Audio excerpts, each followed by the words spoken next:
title is E-Cigarettes Too Good to Be True? And the answer is yes. Now that doesn't mean that they couldn't do something useful, but the way the world is right now, I think they're quite dangerous actually.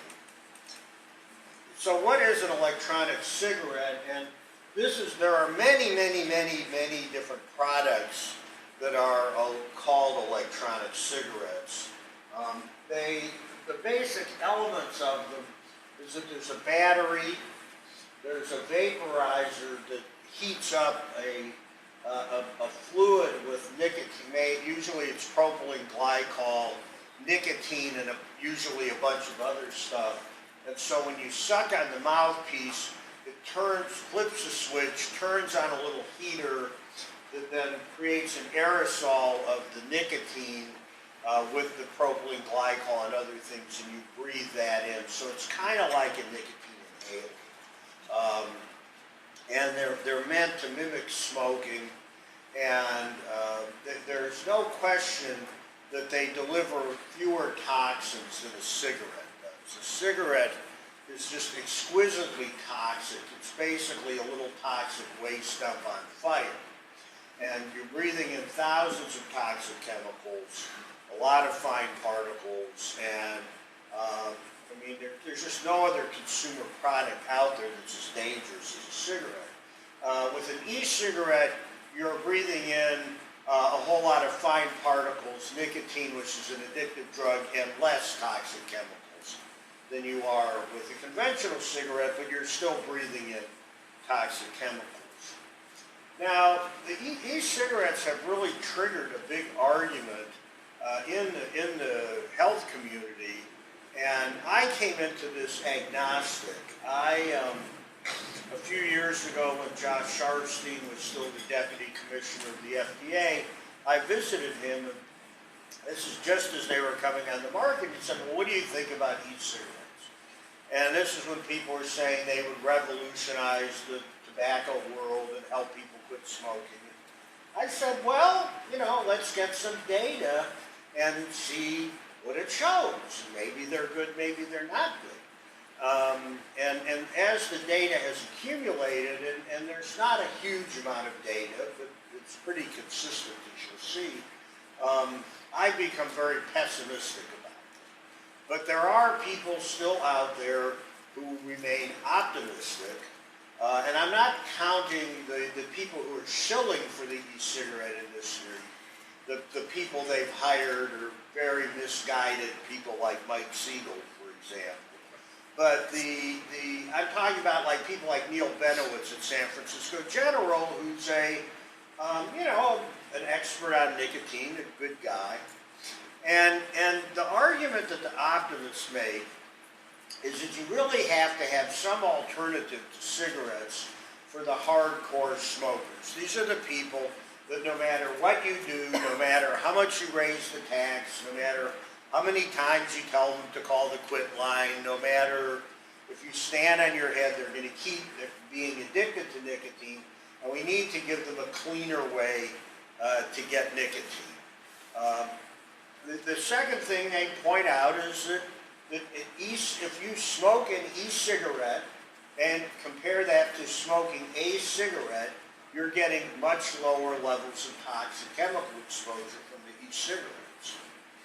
A lot of people argue that they'll help people quit, that they're kind of like a much more attractive version of a nicotine inhaler. But the thing that the optimists ignore is that you can't just snap your fingers and convert all the cigarette smokers to e-cigarette smokers without having the market itself change.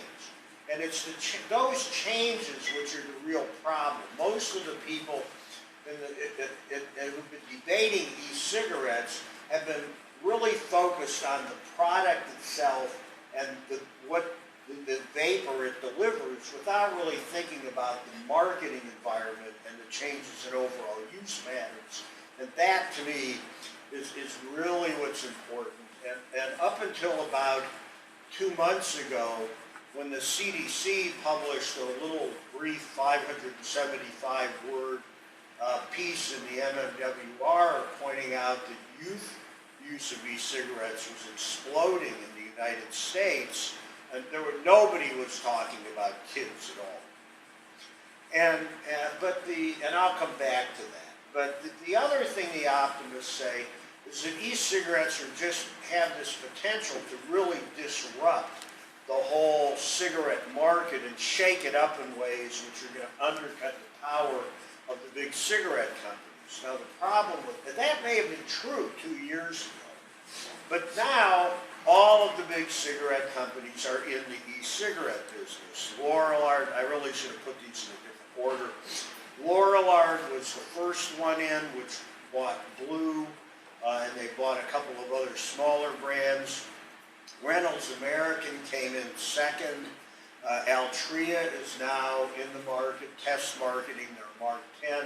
British American Tobacco and Imperial Tobacco have also entered the e-cigarette market. And so, while it may have started out a disruption to the conventional cigarette market, now it's being managed as part of the overall marketing strategy of these big cigarette companies, and they're not going to do anything that's going to reduce their cigarette sales if they can help. Now, if you talk about the e-cigarette market, this is a market analysis or summary of it that Goldman Sachs put out a few months ago, and there have been several others by other market analysts that are all saying about the same things. That it's only 1% of industry sales, but was estimated to be about $1 billion a year. Now it's $2 billion. It's growing very fast. They saw the potential to be about 15% of the total tobacco market profit in a few years. They see Altria, Philip Morris, as having the most to lose, and they have been the slowest to come into the market because, you know, they are the dominant cigarette company, and so if people move from cigarettes to e-cigarettes, which are less profitable than conventional cigarettes, Marlboros are the dominant cigarette, and so Philip Morris has been the squirreliest.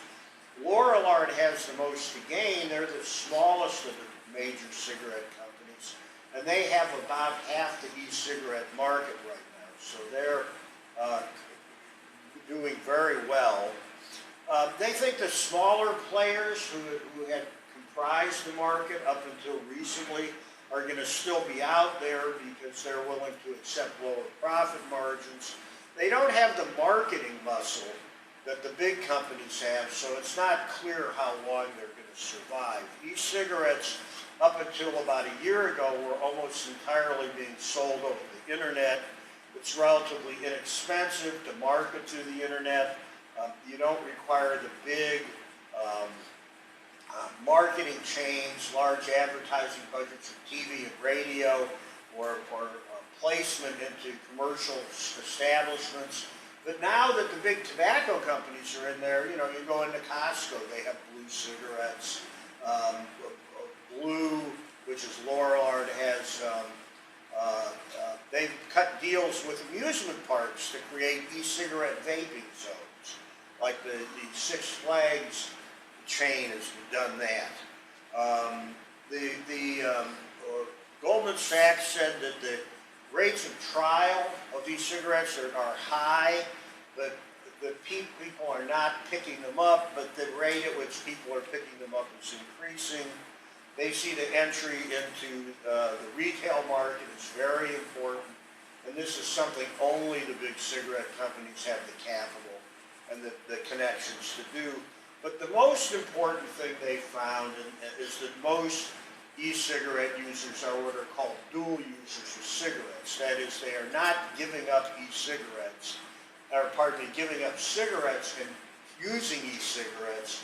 They're using both. And that's the most important, or one of the two most important facts is dual use. And so, you know, I was talking to Don Weissman earlier, and he said, well, the Heart Association doesn't know what to say about e-cigarettes because there's not much data on them. Well, the most important thing in terms of heart disease is e-cigarettes keep people smoking cigarettes. And if you're smoking any cigarettes, you're suffering essentially the full heart I'll come back to that. So what are the messages that are being used to sell these cigarettes? I mean, it's really, if you look at e-cigarette marketing, it's really like cigarette marketing of the 50s. We're kind of getting into a time machine and gone back to the 50s. I feel like when I get and do debates on this now in media appearances, I feel like Back to the Future. You know, I got in my DeLorean and went back a long time. It's a great movie, one of my favorite movies. But, you know, they've got doctors out there. Richard Carmona, the former Surgeon General, joined the board of directors of Blue. Shameful. Past president of the Lung Association was signed on as a scientific advisor. But these guys ought to be ashamed of themselves. Another thing is they claim that there's no secondhand smoke. Again, they only produce water vapor, and it dissipates in a second. That they produce less secondhand smoke than a cigarette, but they're still polluting the air. And this is a kind of a typical ad where they're, at one hand they're saying they're only putting out a harmless water vapor, but now it's pure nicotine vapor. Nicotine is not without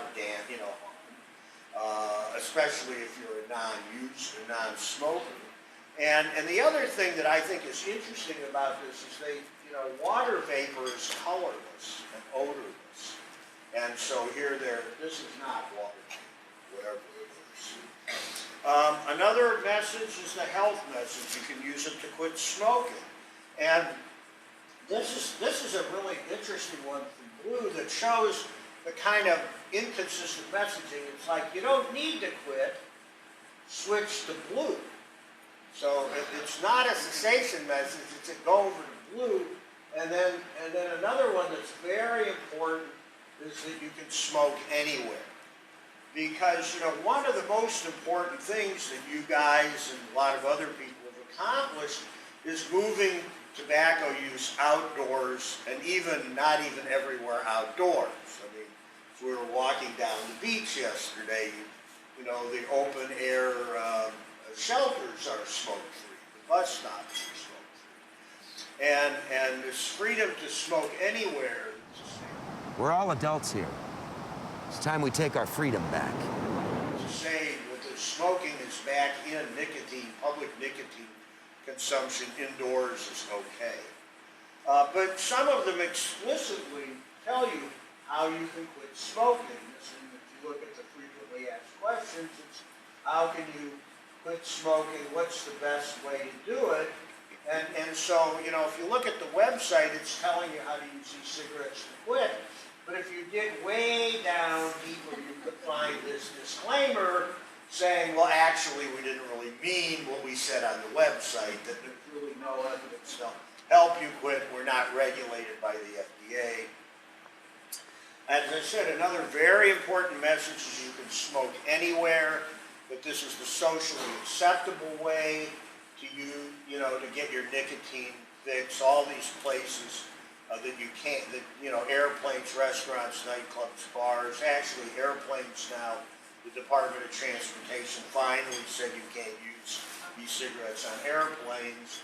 And there's 3 states and about 150 communities now include e-cigarettes in their clean indoor air laws.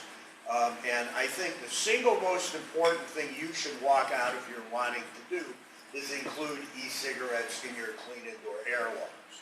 Now, I know that there's a certain anxiety about going back to your state legislature, and I personally find state legislatures extremely scary places.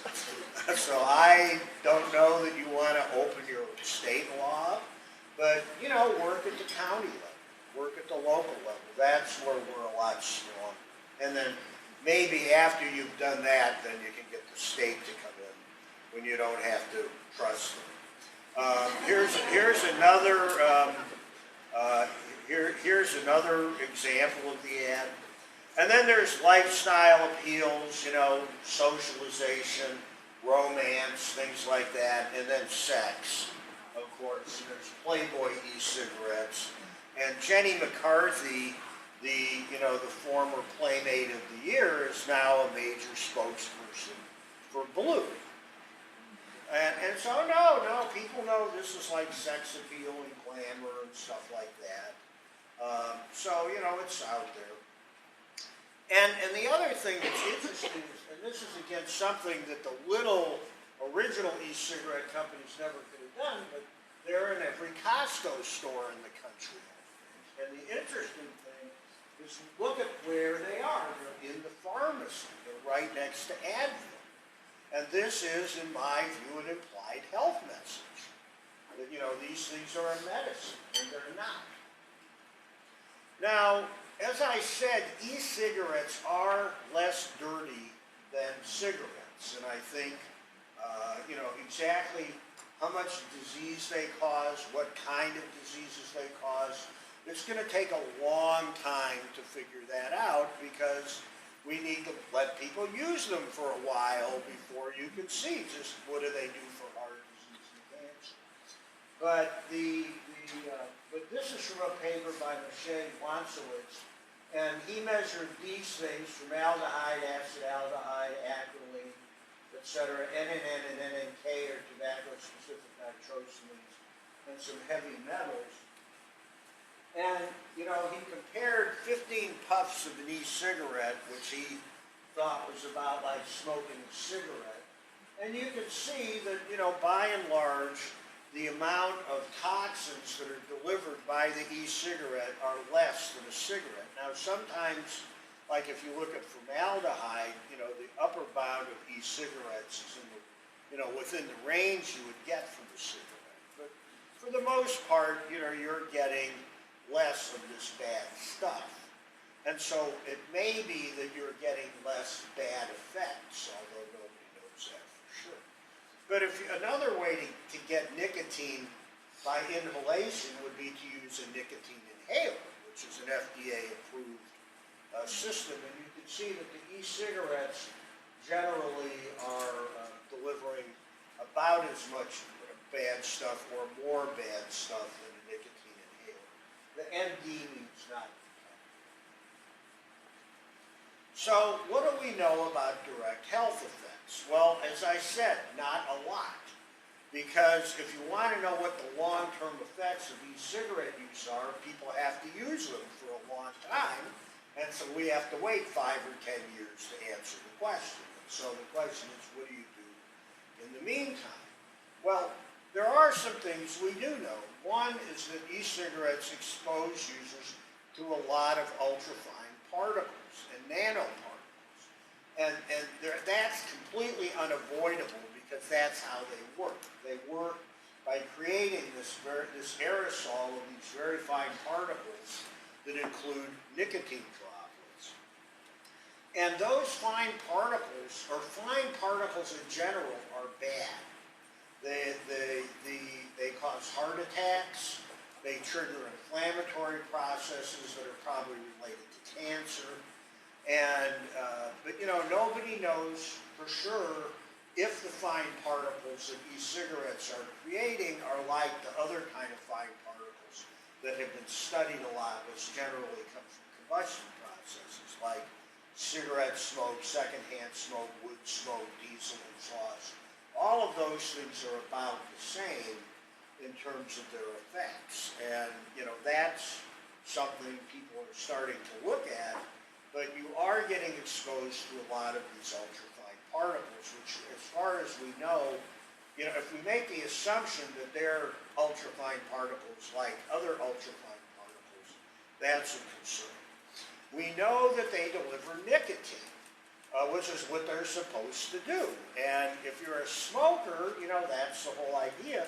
But we also know that they deliver secondhand nicotine exposure. And while there's not a lot of studies that have been done on this, the couple that have been done have shown that bystanders' cotinine, which is, you all know what cotinine is, a nicotine metabolite, is raised in the passive vapors as much as in passive smokers. And that's not surprising because if the e-cigarette is delivering enough nicotine to the smoker to get an effect, they're going to absorb it like nicotine and exhale about the same amount, so it makes sense. And in fact, I think in terms of making the argument for including these cigarettes in secondhand smoke laws, the cleanest argument is to say you're exposing innocent bystanders to nicotine. And then you don't have to get into arguments about, well, how much formaldehyde is okay. There is one study showing acute reduction in pulmonary function among e-cigarette users, that they have reduced forced expiratory flows, and that's probably because of the irritating effects, because propylene glycol does irritate lungs. And then there's some couple of very nice studies on cytotoxicity, looking at the effects on isolated cells. And one cell that's been studied is adult pulmonary fibroblasts, lung cells. But the interesting thing is stem cells are a lot more sensitive to e-cigarette vapor than adult pulmonary cells. And so there may be developmental effects that are really, really important. And also, your body is always making stem cells to repair the natural damage that comes with living.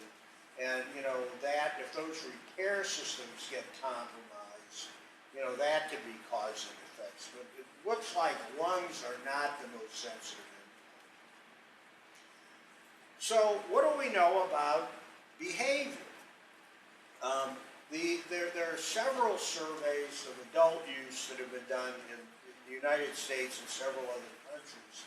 And why do people say they use e-cigarettes? The first one is that they say it's safer than cigarettes. The second is they're trying to quit smoking, and another one is they can use them in smoke-free areas. So the messages of the e-cigarette marketing campaigns are being transmitted.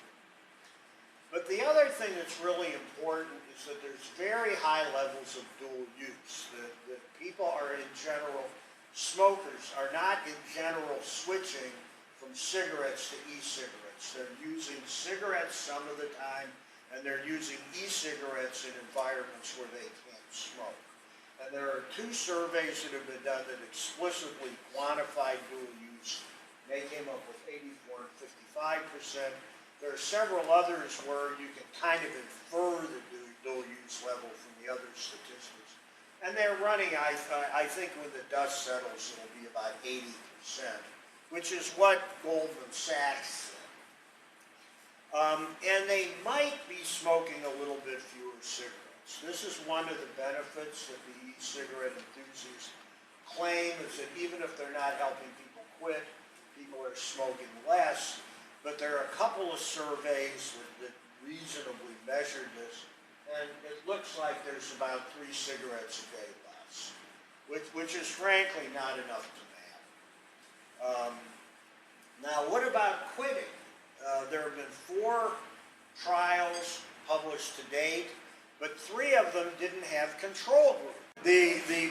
So there was one decent randomized trial in New Zealand, and they compared 3 different conditions: a nicotine e-cigarette, a zero nicotine e-cigarette, and the patch. But the study was kind of biased against the patch, because what they did was, if you were randomized to get the e-cigarettes, they sent them to you by courier. And if you got the patch, they sent you a coupon that you could take to a pharmacy and trade in. Now, we were really beating them up over this, but one of the people doing the study actually visited UCSF, and what she said was they wanted to compare e-cigarettes with usual care. And in New Zealand, they have a big quit line, and if you're on the quit line, they'll send you a coupon for a patch. So that was the reason they did it. So I think in the context of a New Zealand study, that's reasonable, but if you're looking at it purely in terms of quit value, the fact that they didn't mail them the patches, I think it biased the results a little bit. So what did they find after 6 months? Well, they did find a reduction in cigarettes per day of around a half, but there wasn't significant differences between, it was close. but the e-cigarettes was 57, the tobacco or nicotine-free e-cigarettes was 45, and the patch was 41, but it wasn't statistically significant. But more important, there was no difference at all in quitting. For those of you who are not statisticians, a p-value of 0.5 is like flipping a coin. It's not even close. So the claim that e-cigarettes are going to improve quitting above conventional therapies just hasn't been supported in any of the studies. And the interesting thing from this one and also the non-randomized, the uncontrolled trials, is nicotine-free e-cigarettes work as well as nicotine e-cigarettes. So I don't know quite what that means, but it's interesting. So so that's what the randomized trial shows. I think, though, the more important thing to look at is what do you see at a population level? Because, it's very well established in medical research that any drug or any therapy that you're testing in a randomized controlled trial, it's going to give you the best possible outcome because it's a controlled situation. You're very careful about who you're enrolling. Usually they monitor them for compliance. And when you take anything and throw it out into the real world, I mean, if I'm talking about statins, I'm talking about, anything you can imagine, it never works as well out in practice because people don't use it quite the way they're supposed to use it and the wrong people use it. So I really think that what we should be looking at in terms of policy making for e-cigarettes is to look at what happens out in the real world. And there are 3 population-level longitudinal studies that have been done. One is from the International Tobacco Control Survey, which is a multi-country survey of smokers, and they looked at the U.S., UK, Canada, and Australia, and they found if they followed people forward in time for a year, people who used e-cigarettes to try to quit were 81% as likely to quit as people who didn't use e-cigarettes. So the e-cigarette users were actually a little bit less likely to quit smoking. But the confidence interval there, that range, the 0.43 to 1.53, is the margin of error associated with that estimate. You can see it includes 1. So while they were less likely to quit, it wasn't statistically significant. It wasn't even close. So that's what that. The second one is the Vickerman study of people calling quit lines in the U.S. in 6 or 7 states. There they found the people using e-cigarettes were half as likely to quit. And that was statistically significant. And the third paper, which is by Rachel Grana, same person who did the marketing study I showed you, had an internet panel that she followed for a year and again found a non-significant reduction in quitting among the e-cigarette users. And so, to me, what the population studies are showing is that e-cigarettes are not helping people quit. They're either not doing anything or they might be inhibiting quitting. And you certainly can't say they are helping quitting. Now, there are lots of people. I have a Twitter feed, and anytime I put something mean about e-cigarettes up, I get hammered by all the people who swear up and down that e-cigarettes saved their lives and helped them quit. And it may well be that there are people out there who manage to quit cigarettes by using e-cigarettes. There almost certainly are. But what this is showing is that in a population level, for everybody they helped to quit, there's at least one other person where they kept them from quitting. So I think in terms of what to advise people is to say, well, some people, these seem to help, but there are other people that they hurt, and you shouldn't believe that they're a quit aid. But what about the cutting down? As I said, for adults, probably when the dust settles, we're going to find that the adult e-cigarette users are smoking a little bit fewer cigarettes. Well, the first thing is there's no cardiovascular benefit of cutting down, period. The dose response for the effects of smoking on heart disease, it's a very steep curve at low levels of consumption. Passive smoking is about 80% as bad as being a pack-a-day smoker. And if you're smoking a couple of cigarettes a day, you're getting almost all of the cardiovascular risks. For cancer, there might be a little benefit of smoking fewer cigarettes a day because the cancer dose response is a little more linear, but it's now very clear that how long you've been smoking is a very important predictor of cancer risk, and some think it's the bigger predictor than how heavily you smoke.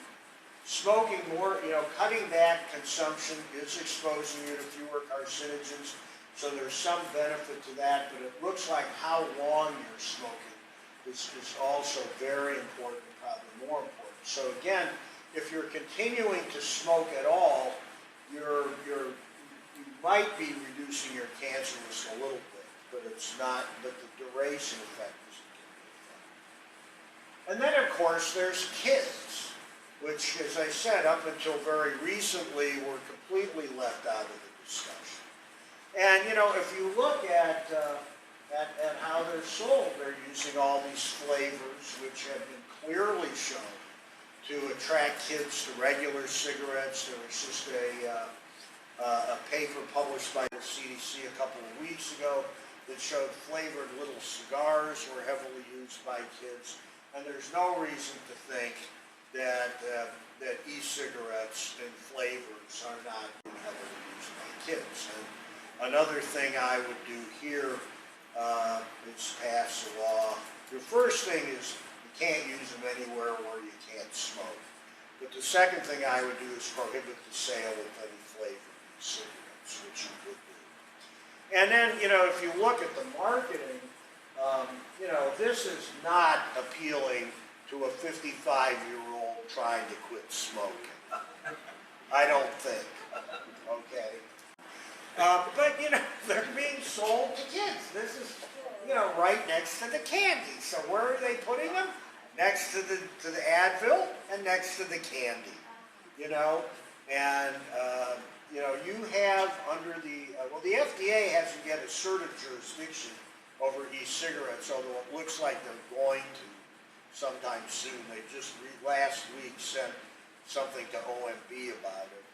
But, I would say, you can regulate where things are sold, and, I would say that you can't sell them, at least you can't put them next to the candy, or maybe, I don't know where to. It's very sophisticated, businesses, because they're going to try to optimize their marketing of e-cigarettes in order to maximize total profits. And right now, doing it in a way that maintains or keeps cigarette smoking as high as possible for as long as possible is the way to do that.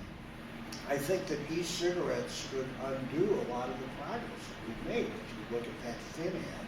And if you look at any of the advertising, and I think we now have enough places that have banned their use that they should not be allowed to say you can use them anywhere, because you can't.